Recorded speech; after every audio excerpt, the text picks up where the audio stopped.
What's up, Fantasy Champions? Spotlight Sports Network is excited to tell you about an amazing deal from Thrive Fantasy, your place for daily fantasy sports and esports. Right now with promo code SSNetwork, Thrive Fantasy will match up to $50 of your first deposit. So go to thrivefantasy.com and sign up now with promo code SSNetwork. That's thrivefantasy.com, promo code SSNetwork.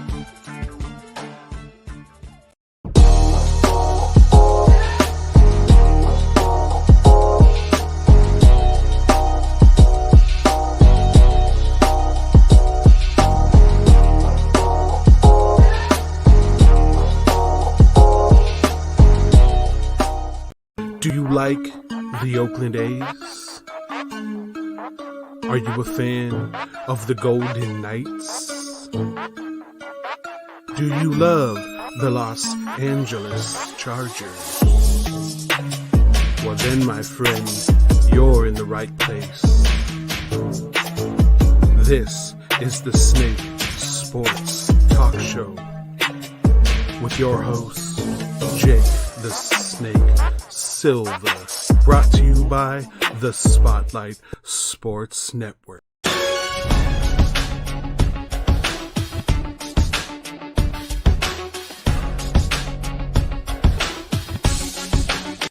All right, folks. Well, it is about that time on a Monday. This is the Snake Sports Talk Show with your very one and only host, Jake the Snake Silva, here from the Snake Sports Talk Show on the Spotlight Sports Network and also on Asap Network that you guys can definitely check out. Like, subscribe, and hit the bell button for all latest notifications. We're all over the social media platform, Facebook, YouTube, Twitter, Twitch, and also on Instagram. Boy, what a fun-filled, wild weekend it was indeed in the NFL season. We got literally everything. And by the way, if you guys didn't see, I mean, I was busy all throughout this weekend. I didn't even have much to do with all throughout the past week. Girlfriend was out on vacation. And then, I was just happy she was back because, you get that time where, like, look, 1 to 2 days away from each other is one thing. But when you have a whole week, it's tough. But we managed it through. I'm glad she's home. Saturday night, we had UFC 266. What a lot of really good fights. Valentina Shevchenko, there's nobody else that could literally match up to her potential. And then, Volkanovski. I mean, my God, I was waiting for that fight to just stop right then and there. The second I seen Brian Ortega just look like that fight should have been over sooner than later. But then we just got Sunday filled with football, and we've got tonight's game. Philadelphia and the Cowboys, a classic NFC East rivalry matchup. Can't wait for it. I mean, there's nothing better than that. But I'm glad all of you guys are on here today. We got so much to unpack, and there's a few things that I do want to end up talking about first and foremost. So let's go ahead and unpack it. So let me just tell you this. The whole West in the NFL, I mean, there's nothing like it. This is by far, like, you watch all around in sports. Years ago, used to be in a position where the East Coast were more of the dominant powers in sports than the West. The West was more of like that cool, like, kind of dope area, but was not as competitive. Now things are starting to kind of flip around to where the West Coast still keeps their cool, still keeps their vibes, but now they become more competitive. And the reason I say that, because right now, New York and Los Angeles, those are two major sports cities, and there are a few of them that you can name out: Texas, Las Vegas, Pittsburgh, Philadelphia. There's a mixture of them. There's a mixture of a couple of ones that are real good honorable mentions, but Los Angeles and New York are big-time, big-hit cities with their sports. They're die hard on them. East Coast is more of that colder, harder weather. In the West, you got sunshine, you got the beaches, you got everything. But here's the thing. 2 LA teams won this weekend, the Chargers and the Rams. And both New York teams went over, Jets and Giants. I loved what I saw from the Chargers game. That was completely aggressive football. You've got to be aggressive in the NFL. There's no time whatsoever for conservative play, which is why I've said it several times, even outside of this network with my colleagues, that I want to believe the Raiders are a playoff team, but down the stretch, playing conservative like that gives me a little bit of anxiety. And that's why I kind of feel like Raider Nation at times has so much anxiety because of these conservative play calls. There's no time and there's no room for that. You have to be aggressive all the way through. I mean, that's what it's always been about. But the Chargers and the Chiefs game was all out aggression. That's all it was. They grinded out every single play. And the Chargers were victorious. Let me tell you, there's nothing now that people can say because Patrick Mahomes played and Kansas City, there were a lot of things wrong. They had 4 giveaways in the game, and the Chargers took advantage of all 4 of them. The other part, they had only Tyreek Hill, Travis Kelce, and they tried to utilize everybody. But the Chargers were still able to cover. They were still able to cover up a lot of their receivers, whoever was going to be open for Patrick Mahomes to throw. But both rush defenses were not great. This was an opportunity for Kansas City to take advantage of it on the rushes, and they kept going, but the Chargers stayed strong. And that was one that I think out of all these years for the Chargers, the planets are aligning. I mean, this is a team that is at the worst record when it came to close game matchups. They've been winning some and losing some, but they're trending upward this year. They're trending up. They had head coaches that didn't even work well after, Norv Turner. They had Mike McCoy. They had Anthony Lynn. Now I feel like they've hit a home run with Brandon Staley, with a big-time defensive coach who has a lot of confidence in his quarterback. And Justin Herbert shined. 4 touchdowns, no picks, and had a quarterback rating of over 125. There's a lot to really like about this Chargers team. They went all out aggressive. And here's the part. 61%. Keep that number in mind. 61%. That's how much they've converted on third downs. That's a team that you have to be an aggressive team to make a percentage like that. That means you're taking all the risks. That means that you're also being aggressive, not overly and not reckless. You're being aggressive. So the Chargers did a lot of things right. And what's funny about this is Kansas City's defense now has already given up 95 points to opponents, while the Chargers are sitting there with 60. There's a big difference when it comes to situational football and, of course, who you're trusting on these backfields. Kansas City looks suspect. They have such a good offense. And by the way, I just got news earlier that the Kansas City Chiefs have signed Josh Gordon. After being reinstated with the league, he's going to be coming on aboard at Kansas City, and Patrick Mahomes is going to now have another weapon to throw to. But regardless of that, the defense is suspect. They have the worst rush defense. They're 32nd in the league. They've also given up a lot of points, 95, to opponents. Kansas City, last year, they got exposed in the Super Bowl. Tampa Bay completely exposed them. And on top of all that, they couldn't even capitalize. Something is telling you, and it's telling me too, that Kansas City might be vulnerable. And I'm not saying that they are still not a competitive team. Yes, they are. But in points like this, that's where you really have to reevaluate what this team is going to look like. You spent this much money for Patrick Mahomes. On top of it, you paid Travis Kelce, you paid Tyreek Hill, you paid Tyrann Mathieu, and Chris Jones. Frank Clark was out this past week, but this defense is absolutely suspect. As I've said before, it looks more like Oklahoma football. They have a dynamic offense, but their defense is always putting them in worse positions. And this past week showed you that. They had a couple times where the offense, what's so good about what the Chargers did up is that they applied a lot of pressure.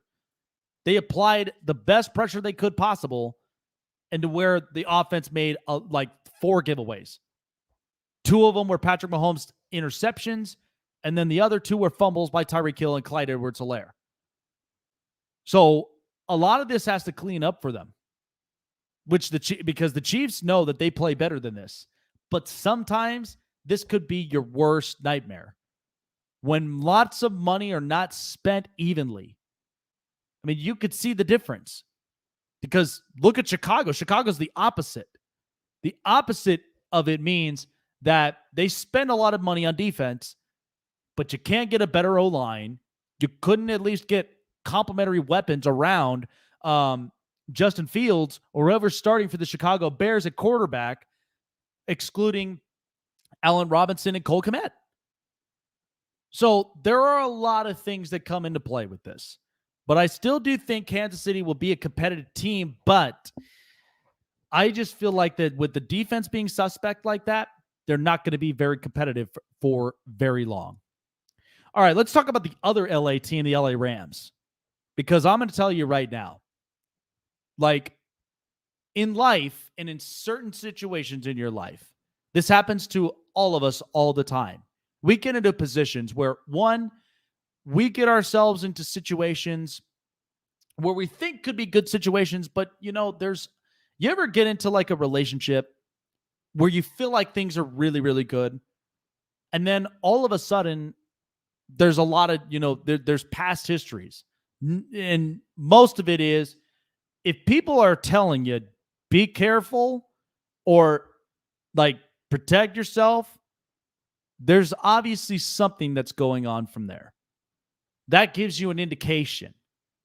It gives you an indication of this might not work as well as you think. And I'm looking at this from Matthew Stafford's point of view. Because first of all, you get drafted by one of the worst franchises in football, the Detroit Lions. You spent years trying to figure this thing out. Yes, they made playoff appearances in the NFC, but never could be able to win the games. And on top of that, you had one of the best complementary wide receivers in Calvin Johnson. But then after all that, Detroit has not looked better. And he goes to Los Angeles, where him and Sean McVay actually ran into each other. And from right then and there, the more they talked and the more that they ended up conversating, like McVay wanted Matthew Stafford. And Stafford wanted LA. Because on top of all this, when you spend that long and you're beaten up to a pulp in Detroit, because they've had a rap for years and years and years that they can't get better at. That's obviously complimenting a lot of their players, getting them better weapons around them, getting a trustworthy defense, and a coach who could literally run them in the right direction. So the unfortunate part with this is that because now Detroit is shooting themselves in the foot. But you knew what, this was bound to happen. Because Matthew Stafford is having a ball in Los Angeles. The Rams, by the way, like that was a competitive game against Tom Brady. This past week, Rams were victorious. And a lot of people are asking the question if they're the best team in football, which the jury right now is still out. Like there are still opportunities for teams to be the best team in the NFL. Give it this thing week 5, week 6. Because oftentimes teams find out who their identity is. It's only been week 3. But what am I seeing well with the Rams? Stafford's been throwing the ball to a lot of really good open areas. And that's allowing guys like Robert Woods, Tyler Higbee, Cooper Kupp, and even Deshaun Jackson to get open. I mean, this offense looks dynamic. But you trust Sean McVay is going to work that offense to where it's at its best. The other part, the defense still looks solid. I mean, they lost a couple pieces here and there, but they still looked solid on their end, where it was causing a lot of problems for Tampa Bay. But in the end, this has been a really good looking football team. And Stafford has never looked better. This is probably the best looking version of Matthew Stafford I have seen ever. He looks healthy, he looks happy, and on top of it, he looks more competitive than he was in Detroit. And this is why that I say, sometimes when you transition from toxic relationships to going into good ones, when that opportunity comes up, it's a complete life changer. I've had that experience because one, I fell into a toxic relationship, which I thought could have been something like interesting, something special. But then things did not pan out. And there were histories written, there were red flags written all over it. But on top of it, it was only a matter of time until the right person showed up in my life. And that's where I want to thrive to be my best. Stafford deserves every bit of this. And the Rams are they're kicking back and they're smiling after yesterday's win. Because ultimately, you want to be the best team in the NFC, and there's only about a couple of them that comes to mind. I mean, Carolina's 3-0 right now. They're having a good stretch with Sam Darnold. Tampa Bay is still a tough team. They're the defending champs. You got San Francisco, who can be a tough team. Arizona right now is playing do-or-die football. There's a lot of competition that's happening in the NFC. But I love what I'm seeing out of the Rams. I cannot consider them to be the best football team yet because there's still time to figure out identities. But week 5, week 6, they keep up this type of play. Yeah, I think we're going to really see a really good football team, and one we might consider. They may show up back into the Super Bowl again. But it's too early to really predict that, and it's too early to really kind of point that out there. But I truly am loving what I'm seeing from Stafford this year. I truly, truly am. All right, coming up next, I really want to get into the other side of things with New York sports because they are die hard. This is also a hardened state and city that there's no room for underachieving. And right now, the Jets and the Giants are not in the best place possible. But I think some of that has to deal with what happens internally in the front offices. And I'll explain a little bit more about both those teams, why I do think there needs to be big time adjustments and why New York needs to get better at it. And then also, a little bit of something that was very interesting to the naked eye that has everybody kind of throwing the eyebrow up after what Shohei Ohtani ended up saying on media. That's coming up next. All right, so all of my fantasy football competitors out there, left and right, coast to coast, you guys love fantasy play, and you guys also love winning cold, hard cash. There's a place to do so here at thrivefantasy.com. It's the best place to play. They reload on bet lines every week, and that's on all of your major sports. Not to mention, we don't want to leave our gamers out there, but also on esports as well. So there's a lot to look forward to. And you could definitely see a lot of different bet lines every week just to get you guys geared up, get a couple pool plays and win some cold hard cash. So when you sign up for Thrive Fantasy and download it onto your mobile device through Google Play in the App Store, use promo code SSNetwork. For the $20 deposit, we'll match up to $50 into your first play, giving you more ways to win and more ways to play. Go to thrivefantasy.com, promo code SSNetwork. That's thrivefantasy.com, promo code SSNetwork. From O-A-K-L-A to L-V, I'm a Raider. Ain't shit you can tell me, I'm a Raider. Ain't shit you can tell me, I'm so nation. No matter the location. From O-A-K-L-A to L-V, I'm a Raider. Ain't shit you can tell me, I'm a Raider. Ain't shit you can tell me, I'm so nation. No matter the location. This got the 83.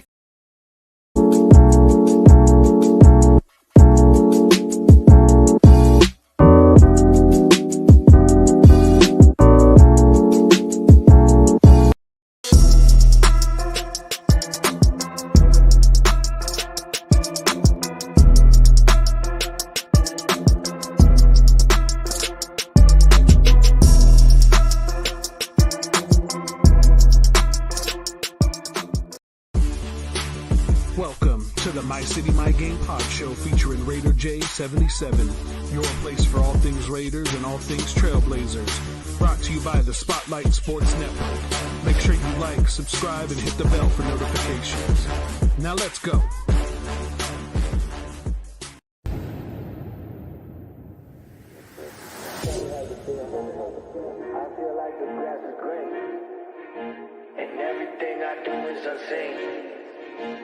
But I know that's just in my mind. I know everything is just in my mind. Do you really want to be famous? Do you really want to be a superstar? Do you really want to get dangerous? Do you even know where the groupies are? Bitches out here Welcome to Hammer's house.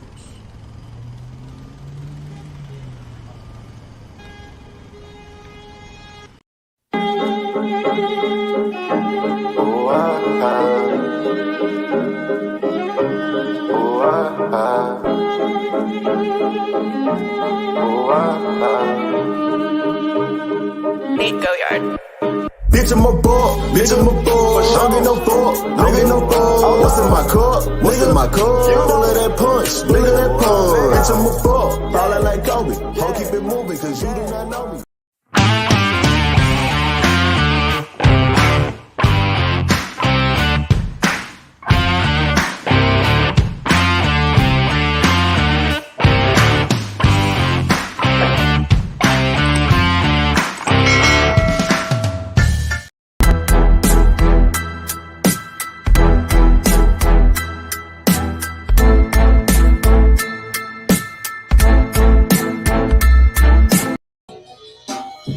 Oh, lots of things cooking around up in sports today. But you know what's also cooking is all of our deals that we've got on SpotlightSportsNetwork.com. When you end up getting yourselves geared up and shopping for all the merchandises, hats, hoodies, and T-shirts, I'm definitely going to be getting myself geared up for a hoodie because it's going to be close to hoodie season. SpotlightSportsNetwork.com. Under the merchandise section, powered by Spreadshirt, the company for all of the latest and greatest stuff. So, this really got me thinking in the NFL. And like I mentioned, I touched upon the subject of the West Coast. But there has been a lot of things that's been happening in the East Coast lately. And you know what's funny is this almost relates to like in the NBA. Because New York, Massachusetts, and a couple places in that East Coast, like a bunch of the states around the East Coast area, like they're diehard fans. They're diehard fans no matter where you are, and you'll find them. But New York right now is not feeling their absolute best. And that's where I kind of look and I sit because the Giants and the Jets are 0-3. You've got the Mets right now that kind of shot themselves in the foot for this year, but it is a process. It's a process for them. It's not something that just happens overnight, which is what fans really need to figure that out. The other part is people looked around and saw the injury-plagued New York Yankees, which they were going nuts for. Not making the postseason is tough, especially when it's in big markets, because you want the Yankees to end up making the postseason because that's exactly where the money's at. That's usually how it is. But if there are only two teams that people can trust, and I don't want to leave out the New York Knicks, but they made the playoffs and then they get upset by the Atlanta Hawks. But that's because of you think of how long that the Knicks have been in the postseason. They haven't even been in the postseason in 8 years. Since 2013 was the last time. But the only two teams that I kind of feel like are going to be in a better direction, it's all in hockey. The New York Islanders and the New York Rangers. What is good about the Islanders? Well, first of all, they're a tough team that gets in your face and they open up scoring opportunities. Matt Barzal is absolutely dynamic. And he's got really good players around him. Josh Bailey, Brock Nelson. They brought in Zdeno Chara for a little bit more of veteran experience. But then Ilya Sorokin and Semyon Varlamov. I mean, these guys are very, very dynamic on the Islanders side. And by the way, the Rangers got better when it came to an aggressive coach who knows how to keep, who knows how to hold everybody accountable. And that's a team that needs to be scoring more. I mean, they've got good players. Artemi Panarin, Mika Zibanejad, Adam Fox. There are a bunch of really good guys on this roster from top to bottom. And the Rangers haven't even been in the Stanley Cup playoffs in the last couple of years. So they have been fighting.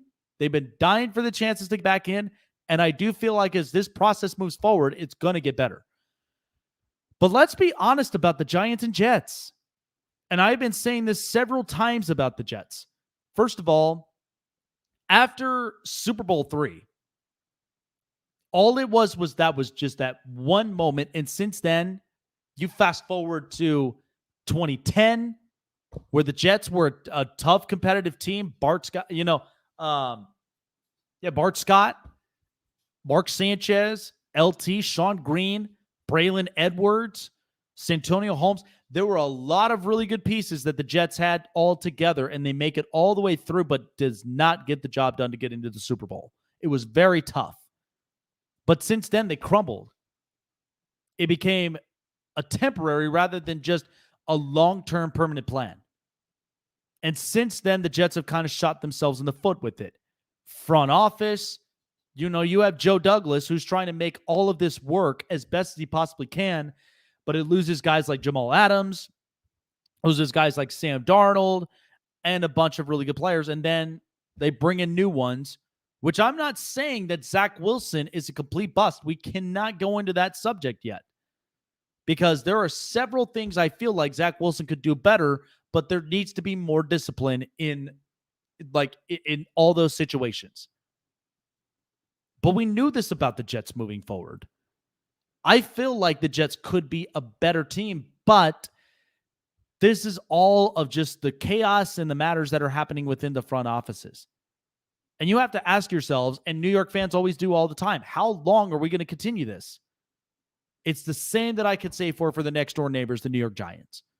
I mean, they lost to an atrocious Atlanta Falcons team that their defense is giving up the most points. And on top of it, the play calling and the way that things have been running right now with Arthur Smith has not been great. It hasn't been the best.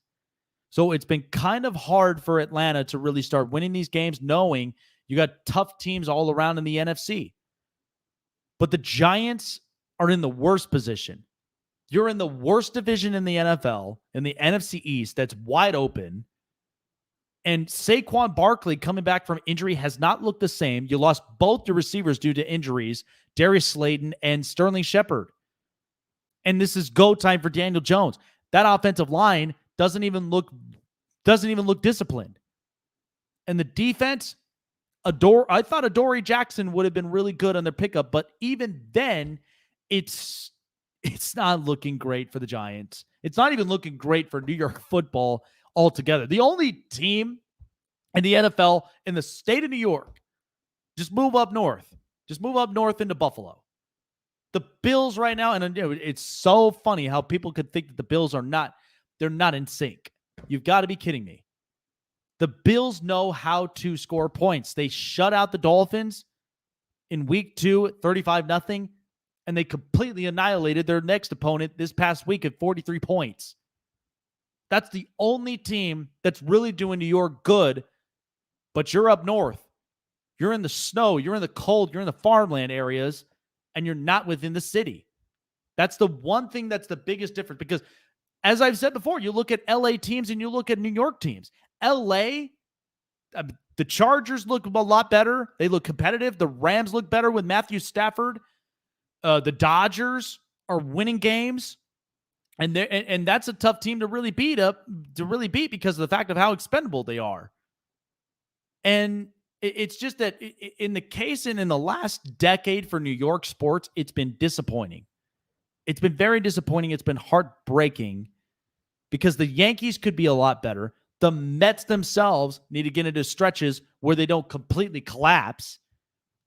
And then there's the Giants and the Jets, where great, you had a ceremony to putting up Eli Manning's number. But regardless of all of that, the Giants have not really proven that they are the over-the-top team. And neither the Jets. The Jets are continuously rebuilding, but some of that I feel like is a lot of the front offices and the ownership's decisions. But that always happens for certain teams.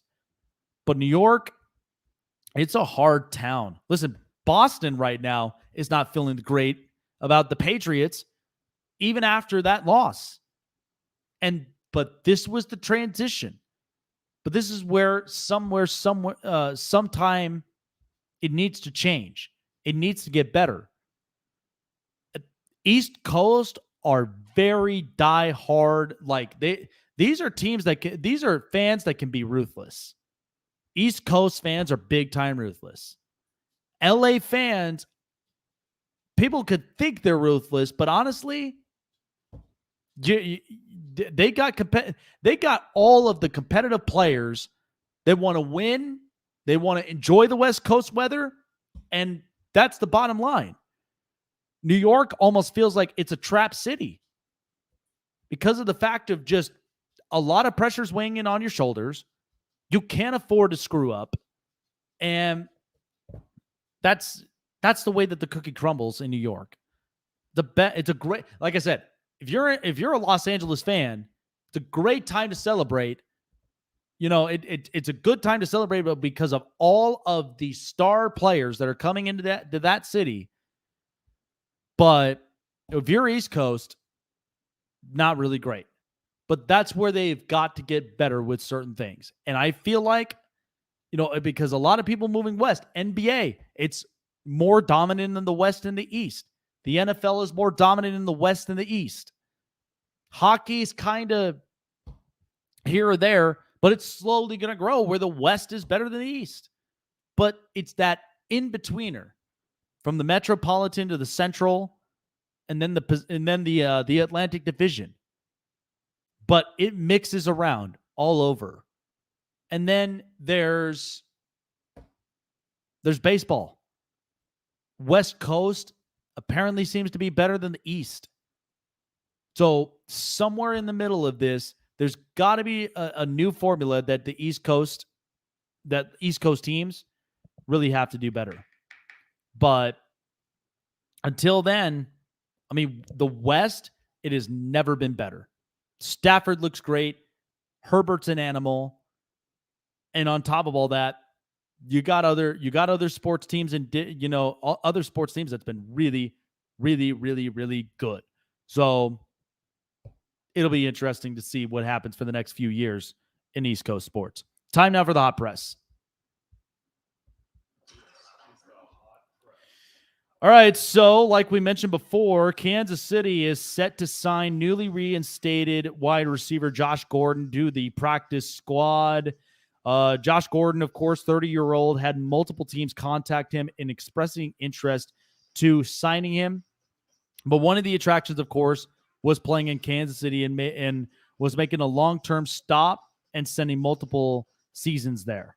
So the Chiefs, of course, they lost Sammy Watkins due to free agency, but they still got a lot of really good weapons. Tyreek Hill, Mecole Hardman, Demarcus Robinson, and Byron Pringle, but hasn't really consistently delivered. But the problem of it is that it's not only just the offense for Kansas City could play, which, but people don't realize is that they're not paying attention to the defense. The defense is suspect. They've given away 95 points to opponents all together in 3 weeks. And on top of all of that, they've also been giving up big plays. There's been miscues in the backfield. Like, people don't realize that. So Kansas City could be a better team. I already know what I'm getting offensively. That's not my problem. My problem is that there's no shutdown defense. And there are a couple of defenders out there on this market that they could pick up. But until then, why would you need more offense? It doesn't make any sense to me, but who knows? Well, we've got a max deal alert, of course, as the Denver Nuggets and Michael Porter Jr. had agreed to a 5-year, $207 max contract extension. Porter will hit that $207 million number if he makes one of the 3 all NBA teams this season. Otherwise, he will get the 5-year rookie max of $172. So the deal marks the fourth max rookie contract extension to be handed out this offseason, which the Dallas Mavericks and Luka Doncic, Atlanta Hawks and Trae Young, Oklahoma City Thunder with Shai Gilgeous-Alexander, and Boston Celtics' Robert Williams.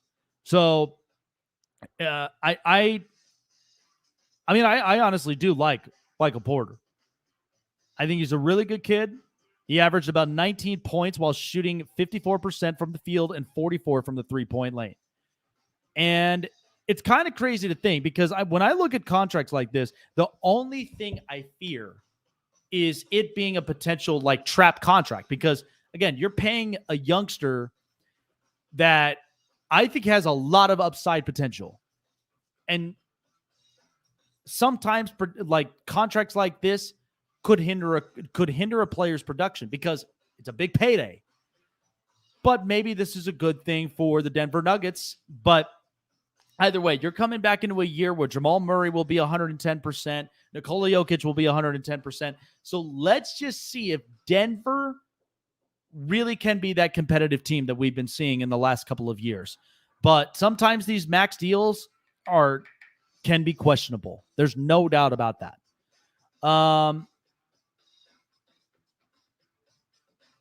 So of course, after the complete embarrassment for the Chicago Bears this past week,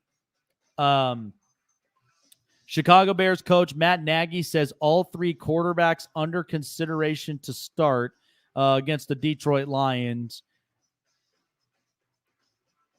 And just before then, everything is on the table right now for the Chicago Bears.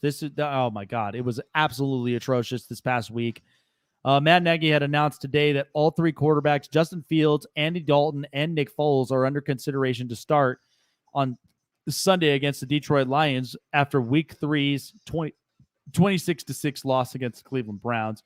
Dalton right now is currently sidelined with a left knee bruise, while Fields suffered an injury to his right throwing hand against the Browns and underwent x-rays after the game and said he felt fine, but Nagy was not ready to commit to the starter for the Lions game. Then this is what he said, and I quote, all 3 are under consideration right now in regards to where they are at.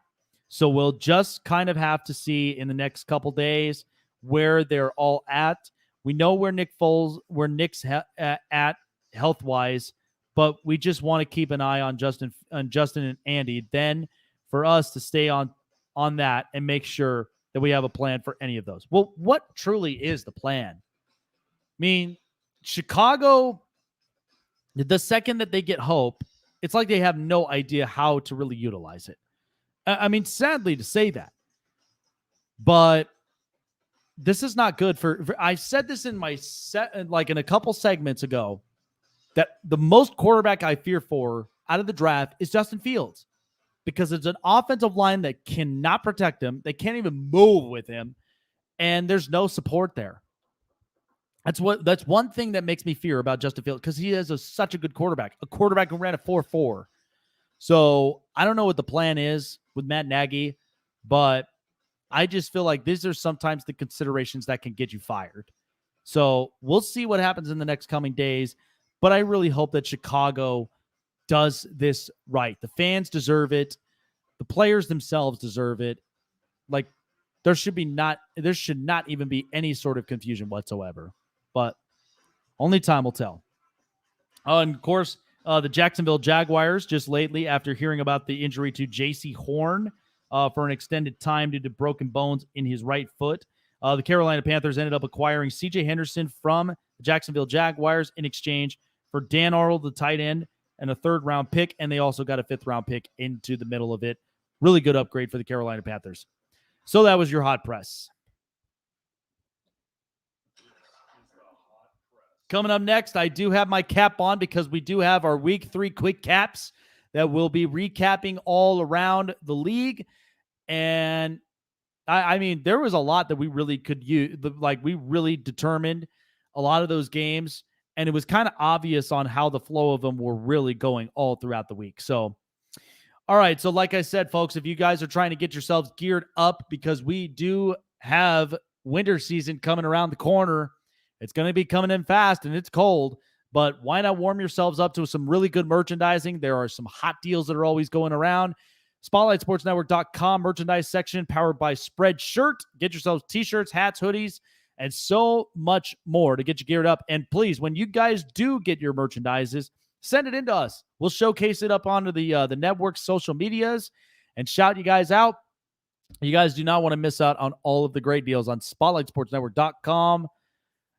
Enter the merchandise section powered by Spreadshirt.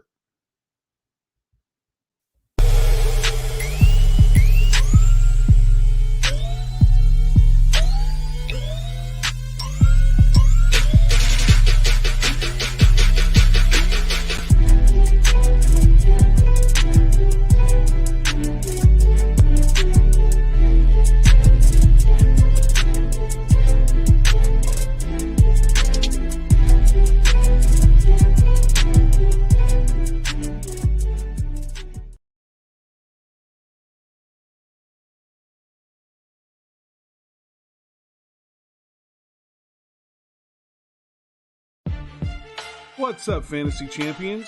Spotlight Sports Network is excited to tell you about an amazing deal from Thrive Fantasy, your place for daily fantasy sports and esports. Right now with promo code SSNetwork, Thrive Fantasy will match up to $50 of your first deposit. So go to thrivefantasy.com and sign up now with promo code SSNetwork. That's thrivefantasy.com, promo code SSNetwork.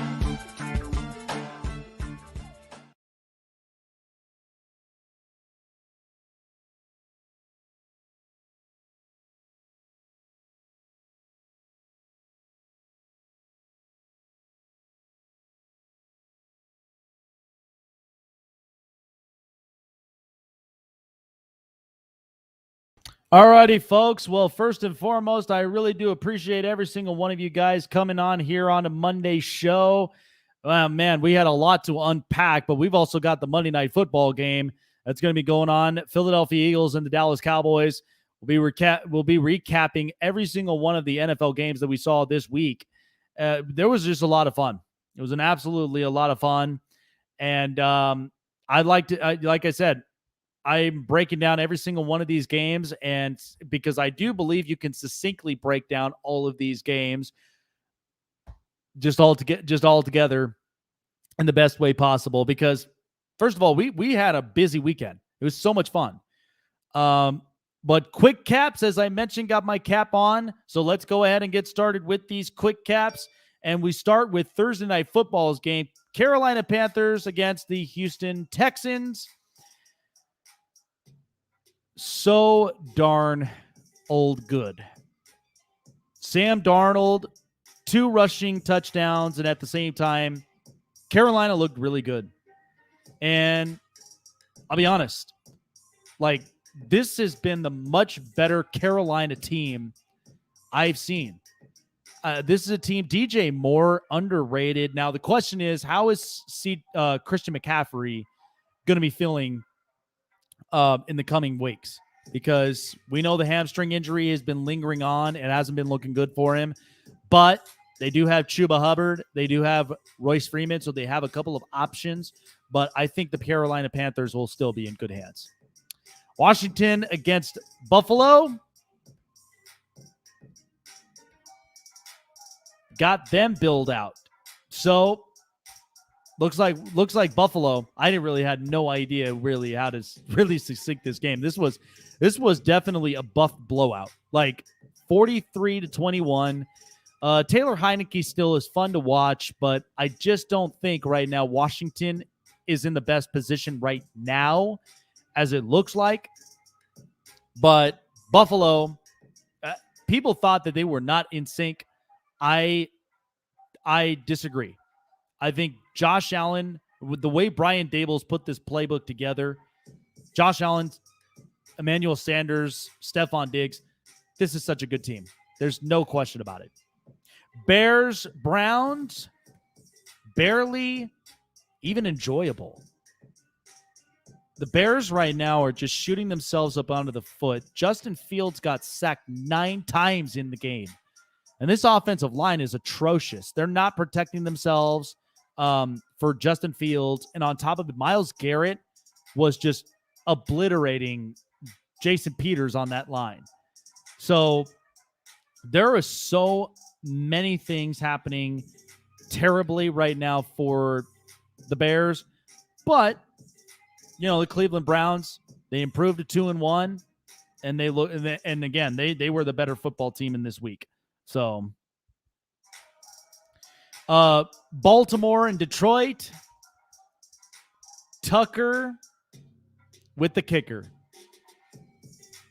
The best NFL record-breaking kick in NFL history at 66 yards. Hit the post, got the uprights. I mean, there was not much to say.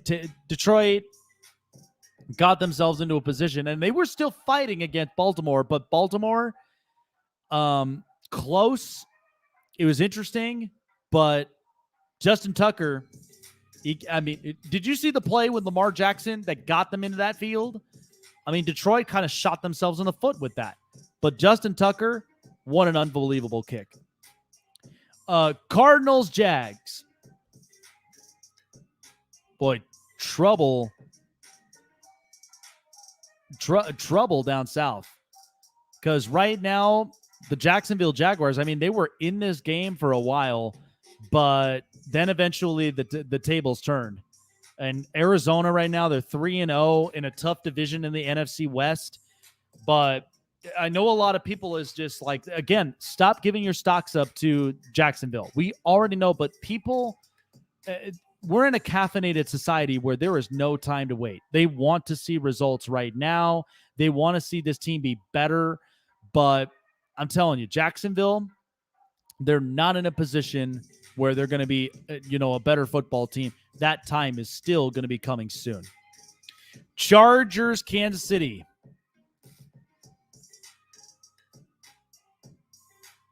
All charged up. Chargers aggressive all throughout the game. By the way, 61% on third down conversions. That's the best right now in the NFL. And they have the third best passing. This is a team that has gotten aggressive. This is just a blessing for them to get Brandon Staley as a head coach, because they needed somebody with discipline. And I think the Chargers have found it. They're improved to 2-1. And let's see what prime time looks for them next week against the Raiders on Monday night. New Orleans and New England. Boy, downed the Mac. So Mac Jones, 1 touchdown and 3 picks. Not a good day for Mac Jones. But by the way, it almost kind of seems like, and it's so funny because Drew Brees broke the team down very easily. Their identity looks more defensively than it does offensively. I don't know what I'm getting out of Jameis Winston every week, but the defenses look good. Malcolm Jenkins, Marshawn Lattimore, Cameron Jordan. That's still a tough defense all the way around. It's tough to hold them back. That's a team that's willing to be in your face. Falcons, Giants, a gigantic letdown. New York Giants are 0-3. This is a team right now that, guys were coming back from injury healthy, and now they're back to being injured again. Sterling Shepard and Darius Slayton are both out with injuries. Saquon Barkley, he ran the football, but not ran the football efficiently in the last 2 weeks. But this week gets a touchdown score, but still, it's not enough for this Giants team to really look its best. I think this is a team I'm definitely giving up my shares on. Bengals, Steelers, Big Ben broken. 10 points out of Pittsburgh. Big Ben is old. And again, I hate betting it with AFC North matchups like this because they are so unpredictable. I could be taking the Steelers and then Cincinnati wins 1 week. I could be taking Cleveland and Cincinnati wins that week. I don't know what I get sometimes, but it's hard for me to predict that. against this type of division matchup, but Cincinnati looked like the better team. Colts Titans. Wentzing a dream. This Carson Wentz right now, 2 bad ankles. I mean, this is the most reckless quarterback we have in the league, and the Colts right now are just really starting to just tap their fingers on the table about what they're going to do. It's interesting. I don't know how, the Colts may rebound, but, Tennessee, they got better. They started to kind of find their groove, and they're starting to, get their ways back, but it looked pretty good. Jets, Broncos, not enough jet fuel. The Jets right now, this is not really looking good for them. And ultimately, when you look at how Zach Wilson's been playing, it's hard because that offensive line just cannot seem to protect him. I mean, it's bad. Mekhi Becton is a really good offensive lineman, but outside of him, there's nobody really to trust for Zach Wilson to really build. So, again, there are tough decisions to be made, but the Broncos, look, I can't even say the same right now, good stuff for the Broncos, because they've only played the Jets, the Jags, and the Giants. They're not legitimate playoff teams. Wait until they play a good one. They're playing Baltimore next week. I'm going to see how that was. Dolphins, Raiders, dodged a close one. The Raiders, for whatever reason, got conservative late yet again.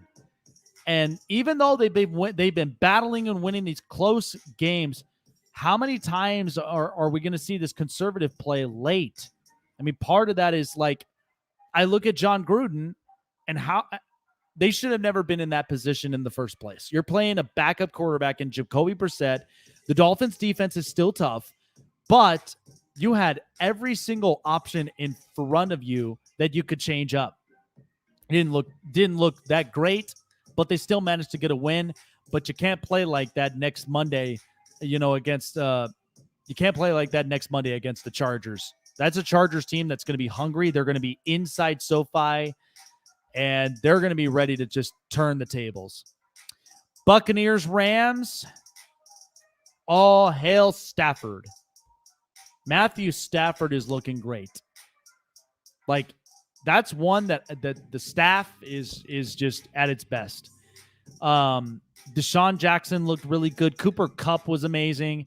But let's just note that defense was in the game in every single possession play against Tampa Bay, which is not easy to do. And they were still able to beat the Tampa Bay Buccaneers, the defending Super Bowl champions. What a game it was. But the Rams are looking really, really good. They improved to 3-0. Seattle, Minnesota. Trouble in Seattle? Right now, 17 points against a Minnesota team that does not look all that legit outside of their offensive weapons. I'm kind of concerned right now for the Seattle Seahawks. They're already 1-2. You got the Rams and the Cardinals 3-0. San Francisco is one other team that's right there in the middle of the mix, but Seattle, I don't know if this is a defensive issue or if this is just offensive line, but this is a team that I know can play much better than this, but we'll see what next week brings them. I mean, they gave Minnesota their first win, so let's see what happens in the next week. Packers, 49ers. Very impressed. I like Pack impressed. So the Green Bay Packers, they very much impressed me right there through that very end. And Aaron, like, it was no problem for him. 37 seconds into the game, he gets downfield. Mason Crosby wins the game-winning field goal. I mean, that was a great one. That was a really, really good one. And I truly think, because San Francisco, there were a lot of tough outings. I mean, Jimmy Garoppolo did make a real good late play, but there's going to be some questions all over the place for San Francisco moving forward. And then finally, the Monday night game, Eagles-Cowboys. Trust those underdogs. Philadelphia as underdogs. I mean, They've actually had a pretty good record amongst that. But if you saw what the Cowboys looked like last week against the Chargers, Dak Prescott was only had one pick, didn't look his best. They're going to be wanting to rebound badly, but at the same time, outside of Micah Parsons, like that's a defense for Dallas that they've got to slow down speed. And I don't think that those secondaries will with those wide receivers. So I think it's going to be a tough one. I think it'll be interesting, but I think Philadelphia as an underdog could pull this off. All right, so those were my quick caps into week 3. I mean, these were really, really good games, but we'll see exactly what week 4 brings us the next week ahead. But I really do appreciate all of you guys coming on here on a Monday. We had a lot really to talk about. It was great, but like most shows, it's got to come to an end. But I will see you guys tomorrow night for another edition of the Snake Sports Talk Show, and that's where we're going to be breaking down week 4's prime predictions, so much more. You don't want to end up missing that here on the Snake Sports Talk Show tomorrow night at 5 p.m. Pacific, 8 p.m. Eastern Standard Time. Hope to see you guys all soon. Have a great Monday and have a great start to your week. And we will see you guys soon. Take care of yourselves.